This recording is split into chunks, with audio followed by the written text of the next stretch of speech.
of you. Welcome to the Institute of American Civics inaugural undergraduate civics symposium. I'm Josh Dunn, the director of the Institute here at the University of Tennessee. So the Institute was created by the state legislature and signed into by the governor. It was established with strong bipartisan backing in the state legislature. If you read the legislation, I think we have at least three mandates: improve civic knowledge, promote civil discourse, and also encourage the robust exchange of ideas on college campuses and around Tennessee. I think I can speak authoritatively on this, but if I'm incorrect, we have a person here who played a significant role in drafting the legislation, Attorney General Jonathan Skrmetti. So he can correct me if I'm wrong on that. But thank you for being here, and thank you for your support for the Institute. So the IAC does try to exemplify through its programming this mission and mandate that you see in the legislation, and we think that today's program will do that. So we're pleased to welcome students and faculty from across the state as we reflect on free speech and civil discourse in an age of polarization. A timely topic, as I'm certain you're all aware. Before we move on to our first panel this morning, I do want to introduce and recognize some key members of the IAC and Baker School staff. So Elizabeth Woody is in the back here. This event would not have occurred had it not been for her dedicated work, so thank you, Elizabeth. Courtney Hernandez as well, Teresa Fincham, Kate Reagan, and Emily Loden. They've all just done really remarkable work to make today's event happen, so thank you. I also want to mention that we do have books written by one of our distinguished speakers, Nadine Strawson. If you are a University of Tennessee student, I think we've told you that we will have copies for you at the Baker School. So do let us know about that. We've had a wonderful problem, which is that we've had greater demand than we expected for today's event. And we will always take that problem. So if you want a copy of the book, just make certain to let us know if you don't have one at your seat. Another integral member of our team is Dr. Cody Cooper. Cody is an associate professor in the Institute of American Civics, and he leads our Tocqueville Scholars Program. He was also a chief architect of today's symposium. Again, I don't think any of you would have been here were it not for his work reaching around the state, making connections with faculty and with students. And he's going to moderate our first panel, Free Speech and Civility, Student Perspectives. Cody has expertise in constitutional law, political theory, and American government. He was one of the inaugural faculty in the Institute of American Civics and joined us in August, and he previously taught at the University of Tennessee at Chattanooga. So welcome, Dr. Cooper.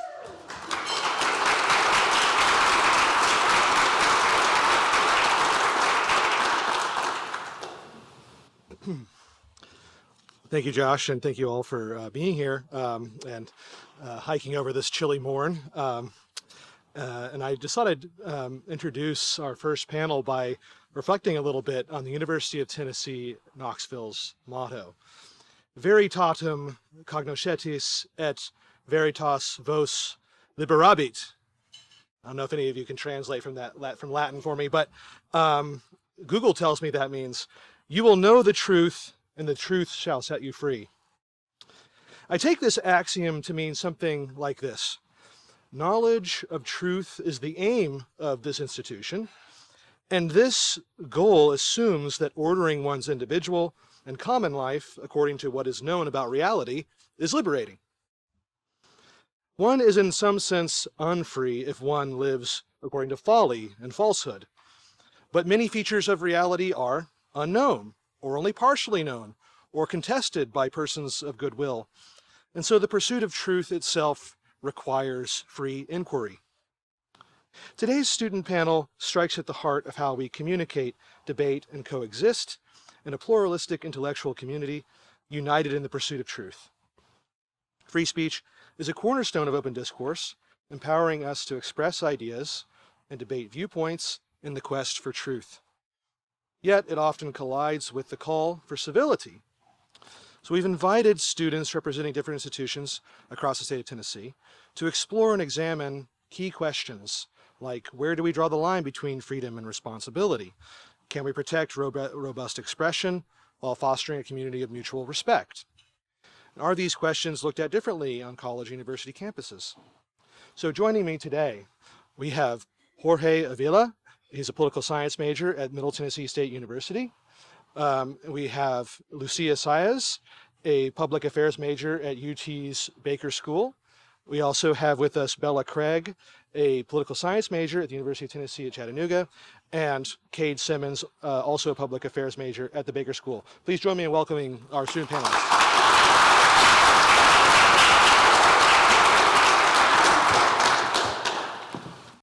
Okay, so, why don't we start off by asking, and I'd like to hear from y'all, how do you perceive free speech on your campus? And in your experience, do you think students from different perspectives interact with civility? That question? Great question. Yeah. As far as my experience at Middle Tennessee State University, I find that there are plenty of instances of students civilly engaged who are coming from opposite sides of the spectrum. I've done several tablings that are pretty partisan, and I've had a good amount of conversations with people on the opposite side of the spectrum where we had a pretty civil discourse for long, extended periods of time. And I think it is really, really important, the freedom of speech. I think of it as a freedom of expression, the freedom of ideas. And it's not, as all of you know, nobody's going to agree on, a specific set of theories on what should happen and what shouldn't happen. But the ability to civilly, be civilly discourse is really, really important. And you also have to tussle with the fact that we also have the freedom of protest, the freedom of assembly. And so some of our greatest movements have come from that strife of strong discourse. And I think that's just as necessary, so protesting civilly to civil discourse, very, very important. Yeah, and that's a good point about how sometimes progress and the pursuit of, say, civil rights requires vigorous speech and petition. Any other thoughts on this question? I would say at the University of Tennessee, Knoxville, I am a freshman, so I haven't been here a very long time, but I'd say that we overall do an incredible job providing free speech opportunities, as mentioned, some of those tabling opportunities, getting out on campus, allowing our students to express their opinions. But as with any campus, what you have to always consider is that the more people that join into a conversation, the less shared knowledge there is totally of that conversation. So it becomes more and more generalized, and you lose all the nuance of those conversations. So some of the most contentious debates that you will see on campus are to some of the least nuanced discussions, just because that's the conversations everyone can get in on, and you want everyone to have those conversations. And as Baker School students, we want to foster those conversations, but we want to do it in respectful ways. And overall, I think that in the Baker School, my experience has been nothing but incredible. There's plenty of opportunities for free civic debate, and wonderful professors like Dr. Cooper really challenge you in providing those diverse perspectives.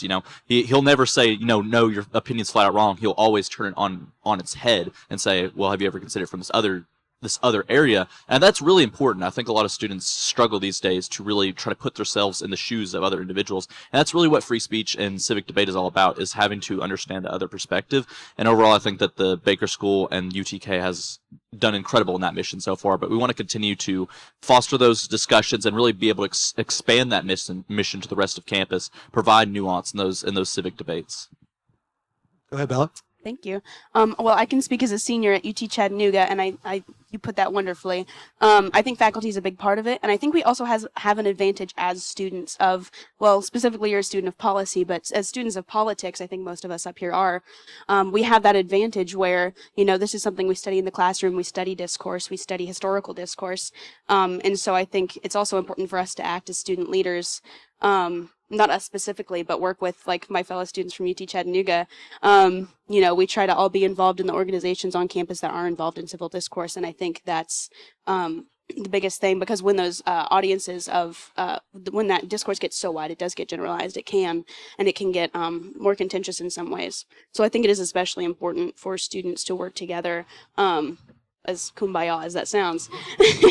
But I think that's such an important aspect of it. And I think you did a great job speaking to that. Yeah, I'm also a student at UT Knoxville, and I'd have to say the same exact thing as Cade, especially during election year. We had numerous opportunities to debate and discuss the candidates and different perspectives along the spectrum. So yeah, that was just an amazing experience. I think just being on campus, on a university campus during an election year was something I'll never take for granted. And you know, I think a lot of universities across the state provide many opportunities to hear from different viewpoints. And I guess one thing I'm wondering is there ever been an occasion through these free discussions where you changed your opinion about something, an encounter either at an event or having these sort of dialogues with people from different viewpoints? I personally haven't changed my opinion, but I think I've expanded my perspectives on the specific topic that we're talking about, because I'm also a freshman as Cade, so I haven't really experienced all of college life yet. So I think just talking with other people that disagree with me just expands my perspectives on the topic. Yeah, it's definitely shocking when you get the strong opinion, but then you hear from someone else and you read, oh, okay, well, they have some good points. So it's always really good to have that dialogue. And so yes, it's really good because it doesn't necessarily change your opinion sometimes, but it gets you a more nuanced understanding of the topic. And so that can either strengthen your opinion, adjust your position, disagree with the position. And so the more nuance you have on a specific topic is so good to have to strengthen your position and to, maintain good dialogue. And so, yeah, I think absolutely. Yeah, similar to what Jorge said, and also what Lucia said, I haven't so much, I think my opinions have changed subtly, definitely, but I think why that happened is that I've realized the stake other people have in policy issues. Policies affect all of us, and some of us are more aware of how they affect us than others. But when you talk to someone about a policy issue and you realize the stake they have in that issue, it does really make you reconsider how you're looking at it yourself, because you can't just look at how that policy is affecting you and people like you. It's affecting other people that you know and speak to as well, and understanding what stakes they have in it, how it's either benefited or harmed them, or, left something to be desired, whatever it is. You've been interested in school choice recently, right? Recently, yes. So I did write a paper, it was last semester, but what I realized is that, it's an issue that doesn't cleanly fall along partisan lines. There's so many issues, you're like, well, that's this, I think we're all probably somewhat familiar with issue ownership and how some parties have that strong control of a narrative on an issue or seem more capable of taking care of that issue.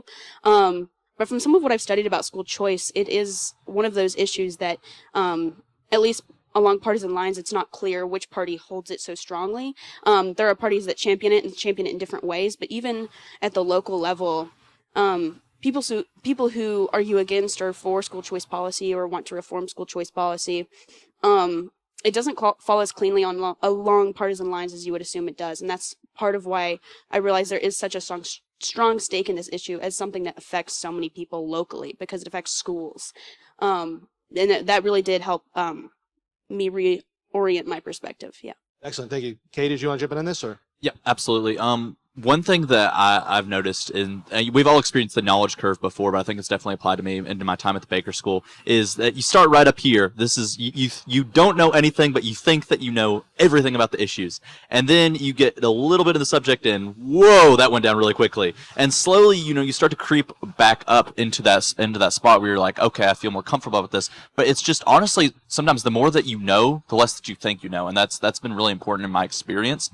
And removing yourself from these issues is really important, because at the end of the day, what everyone talked about, we're talking about policy issues and political issues that matter to everyone. So everyone's going to have those diverse perspectives. So removing yourself from that equation is sometimes really, really important. I remember that in one of my classes we were having a discussion on kind of Jeffersonian versus Hamiltonian ideals, and I know that's not really a broad, political topic these days, but I think that it's important to, it's an important discussion to kind of build up those foundations. And, I always, growing up in a very rural community of about 3,000 people, there's not a stoplight in my county. So, very small town living. At first I was more on the Jeffersonian side just because I related, I felt like I related to the Jeffersonian agrarian idealistic lifestyle, and a lot of his policy issues of protecting the common man. But, I think that over time I've kind of become more nuanced on the topic, just because I've looked less at the idealistic nature of the debate, of saying, I prefer the idealistic nature of Jefferson to, practical application and balancing that. So really engaging yourself, like being willing to put effort into those conversations is absolutely necessary, because if you go in with a dismissive mind in any single way, you're going to struggle to really engage in that debate. You don't know how much it warms my heart to hear people talking about the Jeffersonian versus the Hamiltonian visions of America. Well, so I have another question that comes to mind is to think about what civility means. Because it sounds nice, but what are we actually talking about? And this is actually something that political theorists have been discussing recently. A major book in this area written by Teresa Bejan defends this idea of mere civility, based on the ideas of Roger Williams. Back in the mid 17th century, Rhode Island, this was one of the most tolerant colony. You could be a pagan, you could be a Mohammedan, you could be even an atheist or an anti-Christian, by which Williams meant Catholic, and everyone was tolerated. And yet, part of his vision was we're gonna tolerate everyone, but you can speak really vigorously. You could call someone's ideas damnable. That's fiery rhetoric.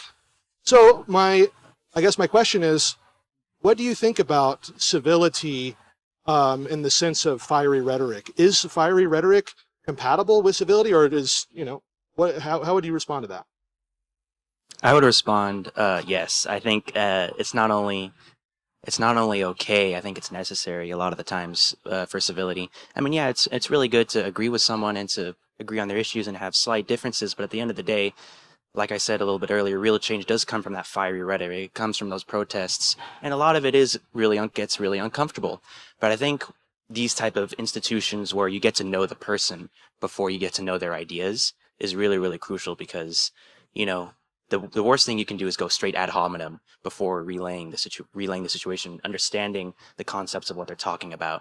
So fiery rhetoric is great when you're talking about the idea, but for the most part, I don't think it's worthwhile, going straight to fiery rhetoric regarding the person you're arguing against. Sure, of course, and Roger, and he's talking about the ideas, but that even talking about how someone thinks someone's ideas are really bad and dumb and damnable can feel offensive to people. So what do you think? Is that uncivil? Well, I can tackle that maybe. I think we're always going to want to, from our own perspective, condemn a perspective that we see as so violating of what we believe. I think it's a hard thing to fight against, because if someone has a perspective, something outwardly hateful or something outwardly ignorant, it's extremely difficult to be civil with that person. And I think it depends on how far, I guess on what you're trying to accomplish and in what setting you're in, which I know is overly contextual, but I think it depends on what you're trying to accomplish, because I think attempting civility with someone you disagree with is one of the hardest things you can do, and I think it can feel impossible, and I still don't think I've figured out quite how to do that at every opportunity. But I think, speaking about intent matters. Do you is the intention? Are you aiming at truth? Are you aiming at finding things out, or is it just trying to stir the pot, get clicks? I think it's not about when you're engaging in a discussion with someone that you don't agree with. I don't think it's about changing their mind. I think it's about expanding their perspectives, because most of the time people aren't really, they don't want it. They have their opinion and they don't want to change it. But especially what I'm noticing on campus is that it is very civil when you're face to face, but when the disconnect is when you're on social media and you have that kind of detachment from your profile. That's just what I notice on campus. It is uncomfortable to be in a conversation with someone who you don't agree with, but I think that's extremely necessary, especially as a policy student studying policy. That's extremely necessary. And I think, again, the disconnect is with social media.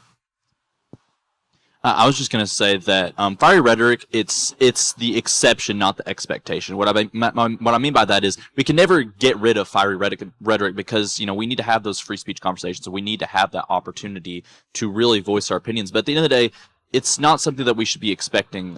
We should expect better of our civic conversations, because I think there's just kind of been this expectation these days that's if you really care about your topics, you need to fight for them fiercely, and that's going to involve fiery rhetoric. And at the end of the day, yes, you want to be passionate about what you believe, but that doesn't have to incite some sort of hatred of the other side. And the nuance of the discussions is always what's going to be really, really important in all of these debates.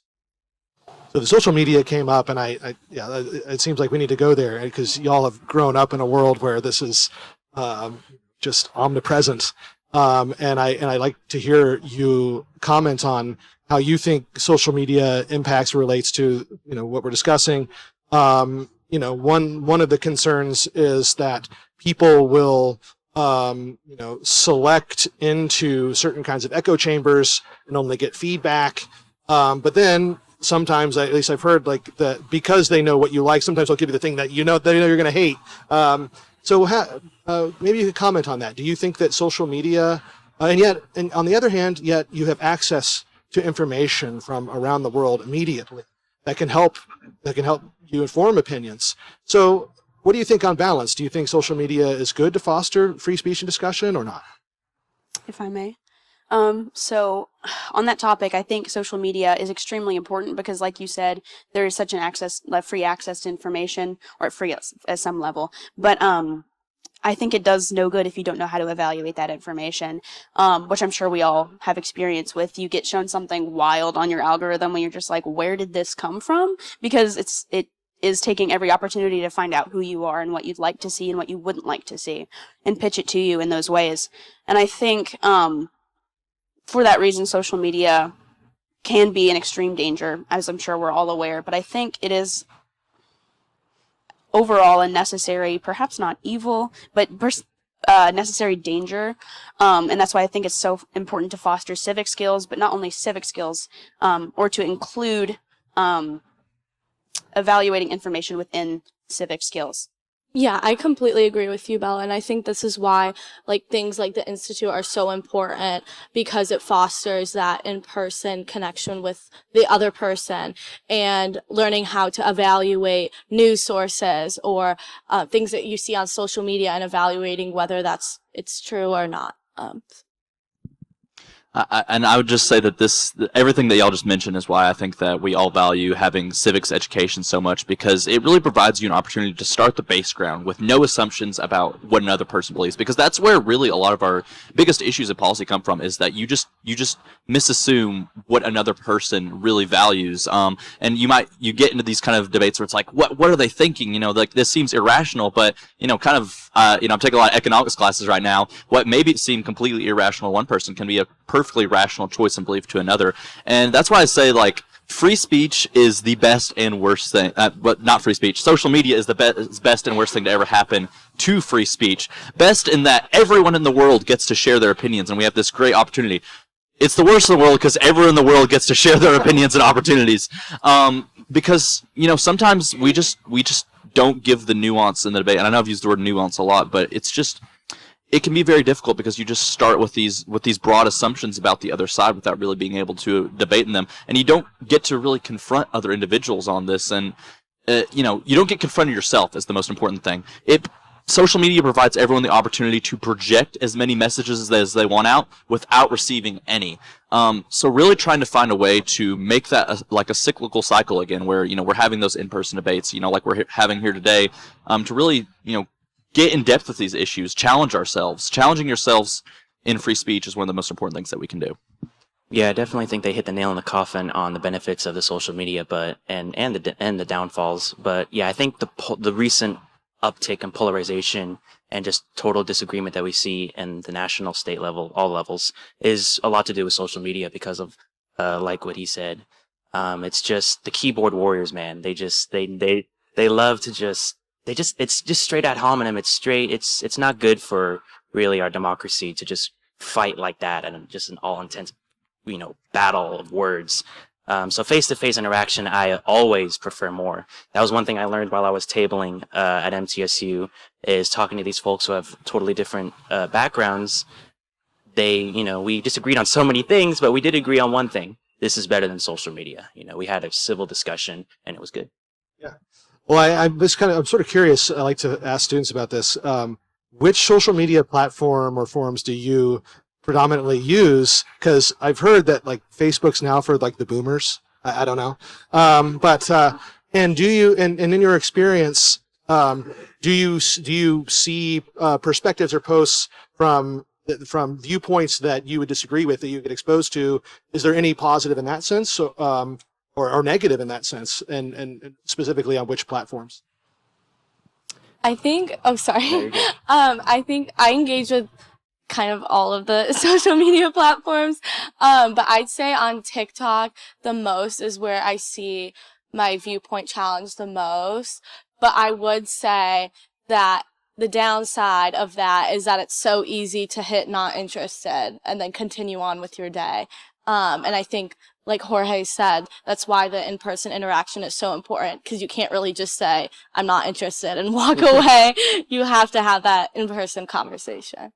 Yeah, no, definitely. I unfortunately use Instagram most often, and yeah, it's a big issue. The TikTok, the Instagram. I think it's a big issue in our generation because, it is great because everyone has an opinion. There's so much transparency, but I think it has its downfalls in shortening our attention span, and so getting people are just trying to get the clicks, and so a lot of that can spread disinformation, and it can build your political mental capacity sometimes in not a great way.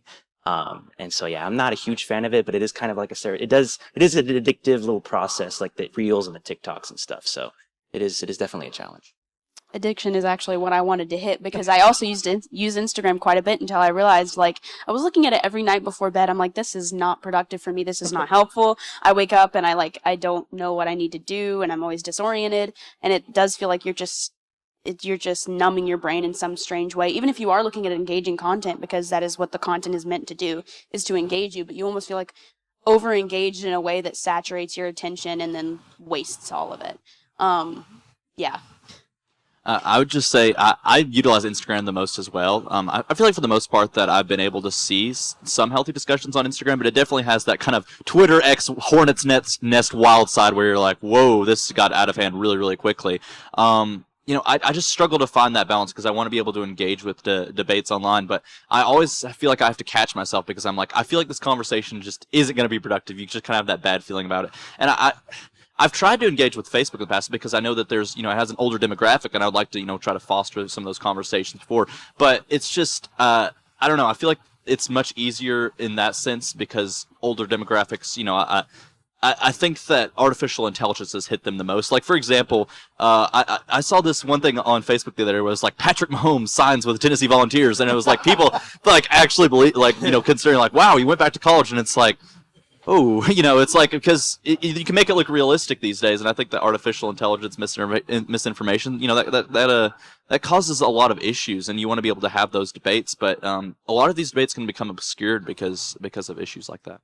So the words misinformation and disinformation have come up, and these have been hot topics in recent years, specifically with everyone's favorite topic, the COVID-19 pandemic, the thing we love talking about the most. But what that event did bring to fore is this a tension between society valuing, on the one hand, open, free discussion, and on the other hand, public safety. And these things came in conflict or tension when you had some accounts from the doctors and scientists who are sort of dissenting from the CDC's perspective, or let's say the perspective the government wanted to promote about vaccines or masks or whatever it was. And there was some pressure put on social media to either downgrade posts, to throttle certain accounts. Maybe you could speak to that. Y'all are in high school and this happening. I don't know if you have any memory of that happening. What you think, looking back on that now, about the government's involvement when free expression might come in tension or conflict with public safety.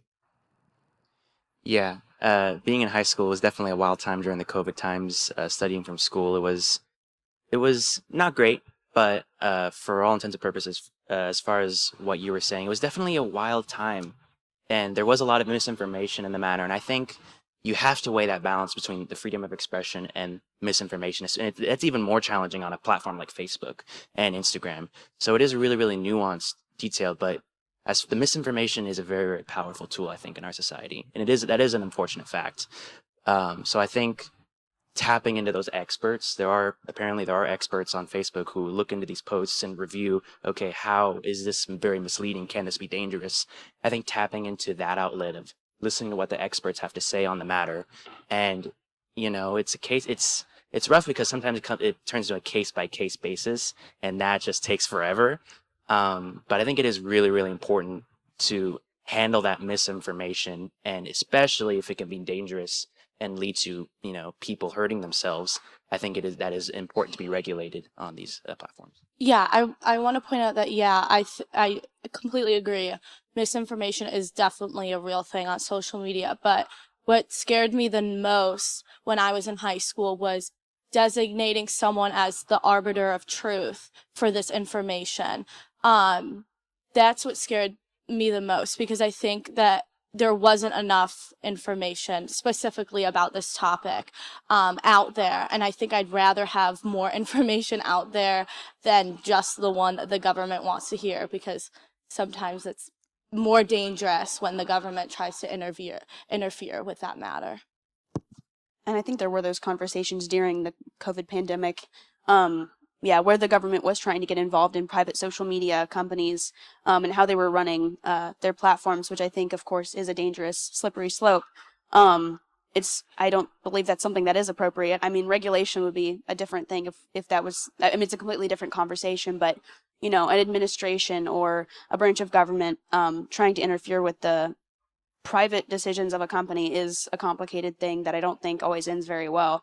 Yeah.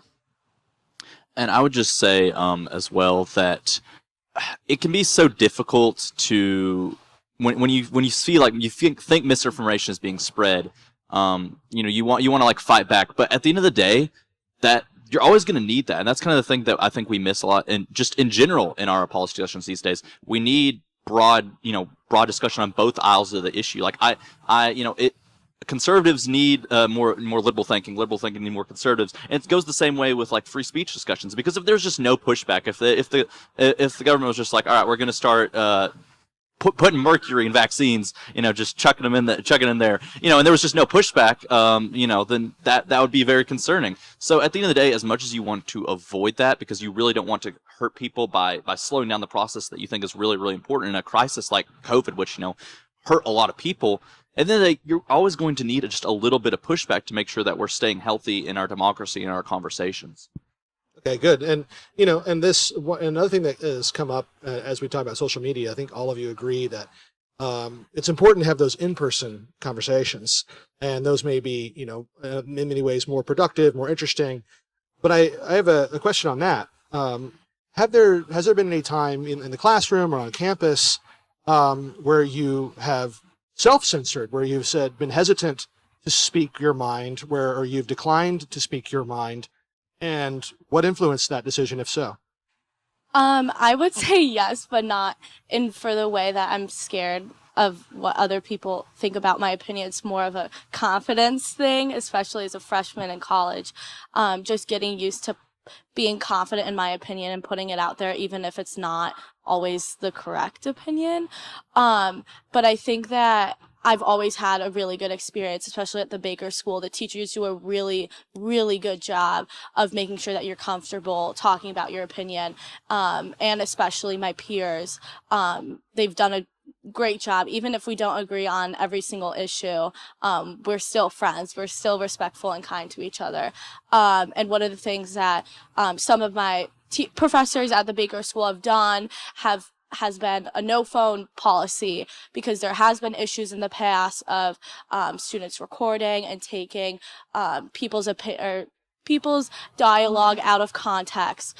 So having that removal of phones in the classroom has been instrumental in making me feel more confident about talking about my opinions or controversial topics, which we hit a lot in class.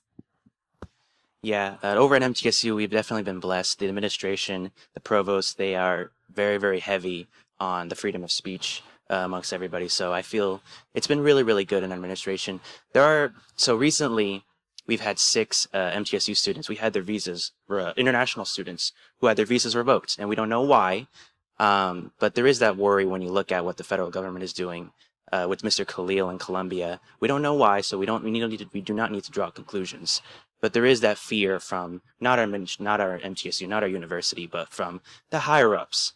That okay, is political speech is it okay to have these opinions on political speech with the whole Palestine movement and stuff like that? And so when we talk about freedom of speech, I think it is really, really important to, narrow that down. And I think it's more inclusive than it's more broad than what most people think. Not most people, what some people think. But yeah, as far as the university goes, they've been really, really great with students. But yeah. Yeah, to add to what Jorge said, because really you hit the nail on the head. At UTC, I feel like in classes with faculty, there's a fantastic openness. I mean, I've never been afraid, and confidence is something that will grow as you get further along into school. I can tell you, my confidence within class is absolutely unparalleled because our faculty are so great about helping educate us and not trying to shape our thought in a way that's untoward. But outside of class is where I feel like sometimes it can come in where is it safe to protest for the future of my career? I don't know. It feels less safe than it did maybe at my first year at UTC. Not because of the campus's climate at all, but just the national climate. Like Jorge said, there's always that uncertainty when you care about things like what line am I willing to cross and what line will I be allowed to cross. Although I don't think it's as dire. As it sometimes we want to instinctually go, oh God, this is the end. Not at all, but because our democracy can be resilient and it can be strengthened, and that's the work I want to do. But it's I have noticed a difference between the classroom and the campus environment nationally. You've probably noticed by now that Lucia, and a lot of people, a lot of UT students in the room's experience are the same because the Baker School, just got their first freshman undergraduate admitted class. So we're all kind of having this very similar experience in that we're all a little bit hesitant to, because we feel so unknowledgeable compared to all, there's so much to explore, and the Baker School does such a good job. But there's also just kind of this pioneering spirit right now that I think is really, really special at the Baker School because, we kind of have all of this experience like, okay, we all feel like we have no idea what we're talking about, and that really provides an opportunity for us to really engage. Because I know in high school, it's not reasonable to expect that you can just have constant, open discussions. Like, well, you might be right, you might be, because it's just harder to do in high school and K through 12. But I think that just having that flip, switch and flip, it's like, in high school, it's like, okay, if you're gonna talk, you better have the right answer because that's what the teacher's looking for. But then to college, it's like you're here to express an opinion, you're here to really have that dialogue openly and consider all aspects of the issue. That lends itself to a much more thoughtful and engaging process, and I think that it's provided me with a lot more confidence because I'm a lot more okay with speaking out loud and then feeling really, really stupid afterwards. But that's okay. That's part of the learning experience. It's really, really okay, and I think we have to teach students this, especially those who are afraid to have those discussions. It's okay to be wrong, and that's one of the key foundations of the Baker School. Thanks, and I don't want to pick on any of our institutions attending today, but the Tennessee has hit the national headlines a couple of times in the free speech domain in recent years. And this is to set up for the next question.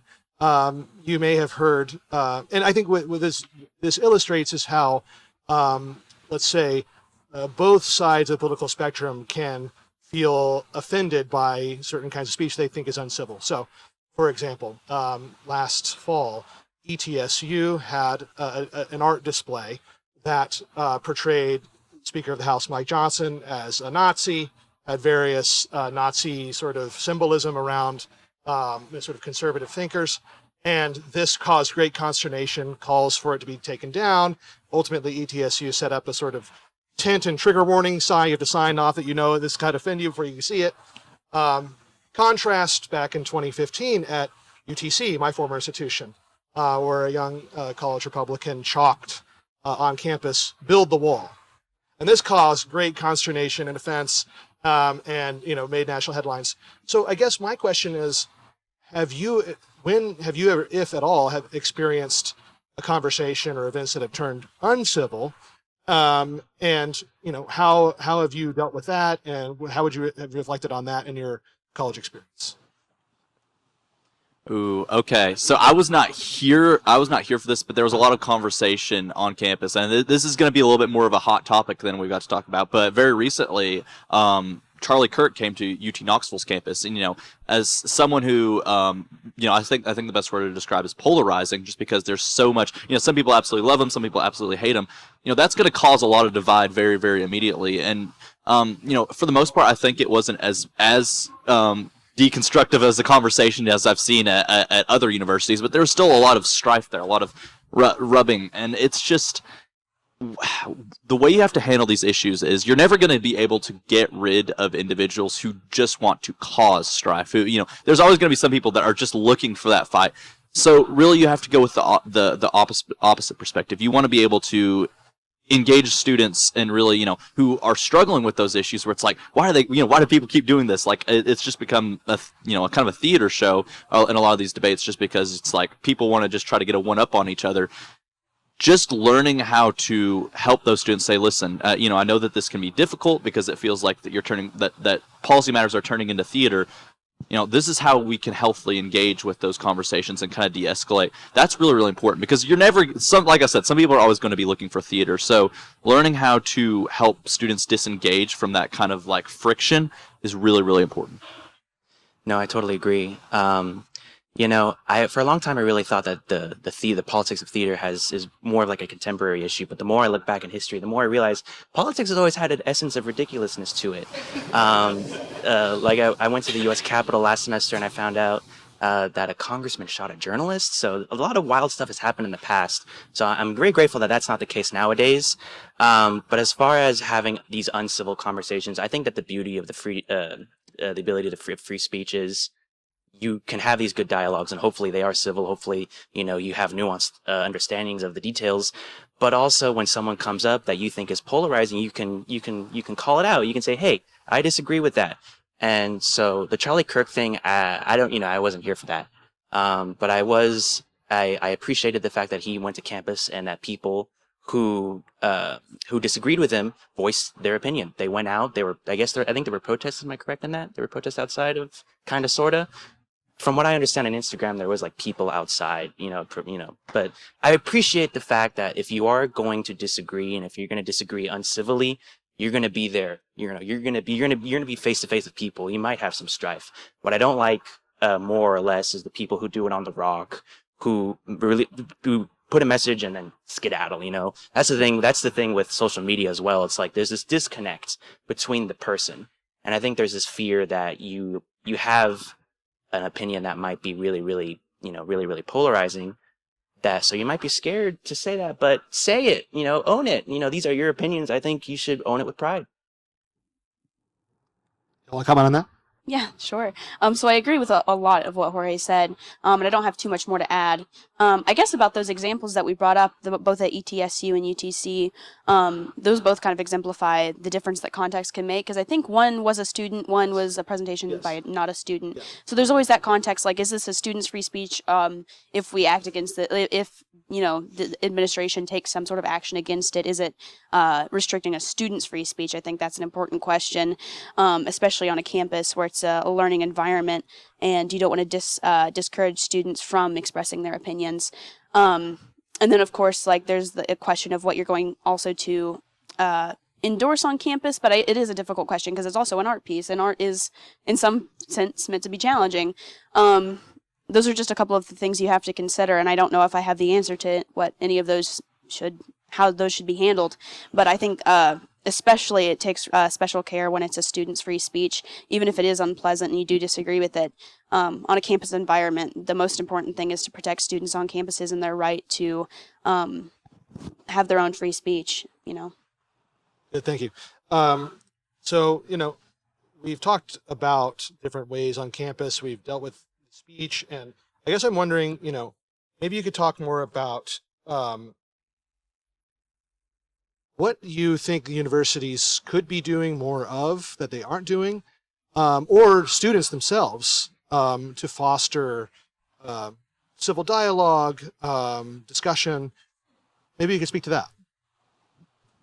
I would say, and this is going to be really difficult, but like, challenging yourself, really challenging your ideas, because I know we've talked about it so much today. But like, for example, if you're a Republican, try to see if you can go to like a college Democrats meeting. If you're a Democrat, go to a college Republicans meeting. And I know there's obviously more nuance than just Democrats, Republicans, but that's a lot of the traditionalists we think of. But really, whatever ideas you have go seek out people who challenge those ideals. I know that we've talked about echo chambers. That doesn't just apply to social media. Most of us these days think of it as social media, but it applies to social circles too. You're going to usually try to surround yourself with individuals who agree with you because, you have similar lifestyles, you've had similar life experiences, you value similar things. But when you get into circles like that, you never really push yourself to grow as, someone who wants to engage in civics. So go find those people, seek them out, to really force that conversation and do it civilly. Don't try to come in as an outsider. Come in as a friend. You don't want to walk up to somebody you don't know and say like, "Hey, what's your opinion on abortion?" That's never going to go well. You have to ease into those conversations. You start as friends, and then you have to work your way up. So I think that a lot of students these days, when they go to engage in conversations, they try to represent their policies first. But at the end of the day, when you're meeting someone new, you need to try to represent yourself first. Say, this is my background, this is my experience, this is what I value. I want to hear your perspective. What do you value in life? How can we agree on and disagree on different things? Because at the end of the day, there's going to be disagreement. And that's good. That's healthy. If we had a government that 100% agreed on everything, I'm going to be honest, that would probably be the worst government ever, because there would just be never any nuance to any conversation. I'd love to add to that. So I think you're totally right. Like, our own stratified social groups are a big part.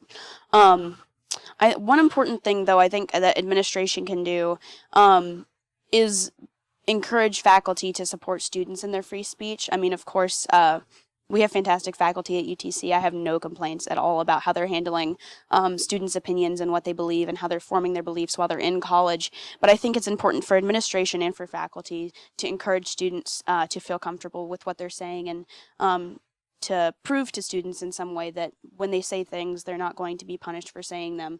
Or at least, you can't promise no judgment, of course, but for students, I think it's important to foster a climate where we can hear what one another is saying and not go with our gut reaction if someone does say something volatile or against our values.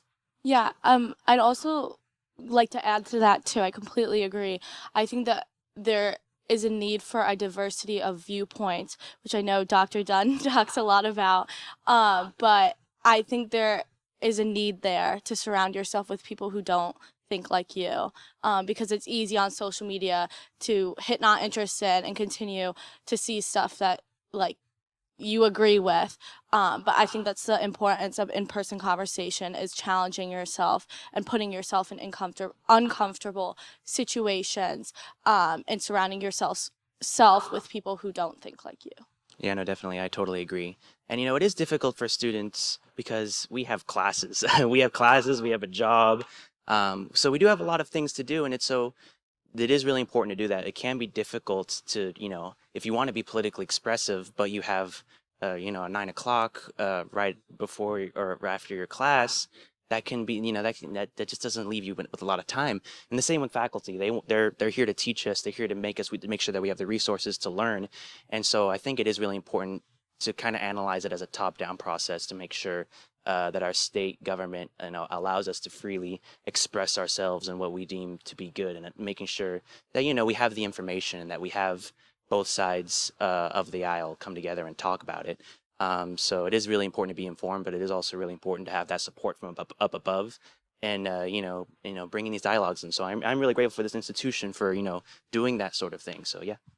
What I'm kind of drawing out of those answers is the need for, let's say, epistemic and intellectual humility, the importance of listening as essential to free speech and civility.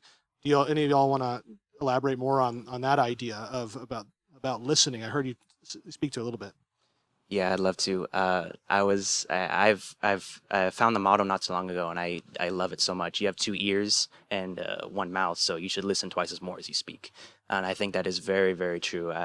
I've definitely done my best to, just sit down, listen, let them finish their argument, and then if you have a rebuttal, then rebut. But yeah, I think that is what's missing, especially when we talk about social media, even when we talk about face-to-face and shaping our ideology.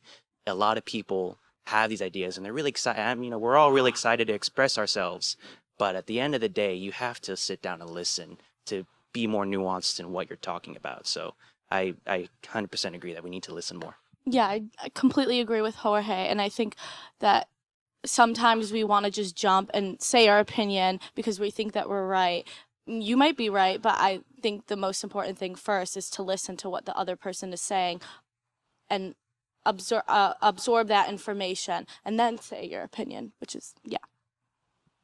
And I would just add that really briefly that I think that it can be kind of a cultural problem as well, because when most people are talking about like what you need to do, what is your civic duty in politics, there's like 3 words that come to mind. It's voice your opinion, and that kind of that's great. You know, I think that students should, and everyone in this world should be able to voice their opinion, but it leaves out a lot of important detail in that conversation, and that, you know, you got to be able to listen to. And I think that that's what we've heard from everyone up here today, because it's a cycle. I mean, you have to be able to voice your opinion, but at the end of the day, somebody has to listen. And with all these voices in the world, somebody's going to have to listen to all of this chatter that's going on and really be able to gather that. And that's part of your civic responsibility as well. Right, and I think not only is it important to listen, it's important to consider, which I did get the chance to do as I researched school's choice policy, was not only to hear these opposing views to mine, but to research, why it meant so much to people, what the dimensions of the issue were, and to really consider them, even if I didn't come to agree with a view opposite to mine, but, and also actually not to think about views as opposite, because sometimes that's not always productive. A lot of the time you're working towards the same goal. And so you need to be able to hear someone's idea on how to get to the same goal you're trying to achieve, and not laugh at it, but to consider it. And, if you find that the evidence is insufficient to persuade you, you don't have to agree, but to consider it on some level. You, as many of us know, Senator Baker, one of his axioms is you might be right. And intellectual humility, also not bad marriage advice for marital peace. Okay, maybe that's a joke for the older folks. Well, I think that's all that we have for this panel. Why don't you join me and give me a round of applause for our panelists?